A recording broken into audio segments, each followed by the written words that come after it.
The Last King of the Ayleids by Herminia Cinna. The Ayleids, or Heartland High Elves, ruled Cyrodiil in the long ages of myth before the beginning of recorded history. One of the earliest recorded dates, in fact, is the fall of White Gold Tower in First Era 243, which is commonly assumed to mark the end of the Ayleids. Although Ayleid rule over all of Cyrodiil was indeed broken in First Era 243, this was only one of the most obvious stages near the end of a long decline. The first 2 centuries of the First Era saw increasing strife between the great Ayleid lords of Cyrodiil. Alessia appears to have taken advantage of a period of civil war to launch her uprising. Imperial historians have traditionally attributed her victory to intervention from Skyrim, but it appears that she had at least as much help from rebel Ayleid lords during the siege of White Gold Tower. The popular image of the Ayleids as brutal slave masters is based in fact, of course, but it is less well known that a number of Ayleid princes continued to rule parts of Cyrodiil after 263 as vassals of the new Empress of Cyrodiil. This suggests either that Ayleid rule was not universally detested, or that Alessia and her successors were more pragmatic than is traditionally believed, or perhaps some of both. In any event, excavations at a number of Ayleid sites show continued occupation and even expansion during the so-called Late Ayleid period, First Era 243 to circa 498. At first, many Ayleid lords continued to rule as vassals of the new human regime. In some cases, Ayleid supporters of Alessia were even rewarded with new lands taken from slain enemies.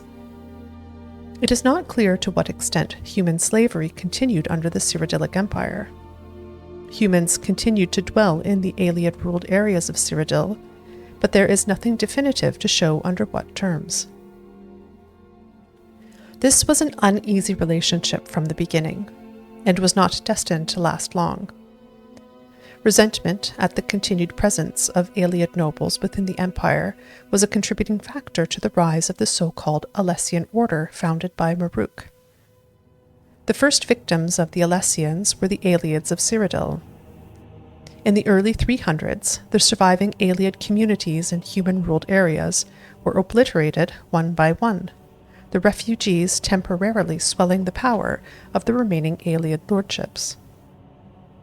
Then, in 361, the Alessians gained control of the empire and enforced the Alessian doctrines throughout its domain. The Ayleid lordships were abolished. Enforcement of this decree does not appear to have required much direct violence. It seems that by this point the balance of power was so overwhelmingly against them, and their fate so long foreshadowed, that most of the remaining Ayleids simply left Cyrodiil, eventually being absorbed into the elven populations of Valenwood and High Rock.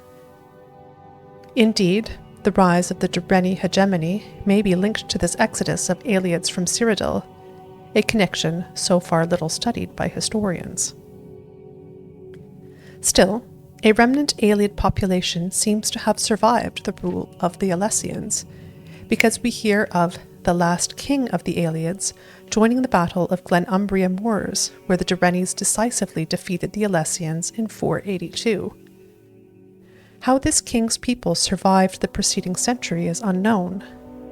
We do not even know who they were, although recent research points to Nenalata as the possible resting place of this last king. Unfortunately, in the current state of the empire, funds are no longer available for proper scientific investigation of such extensive ruins, so the answer to these questions will have to be left to future generations.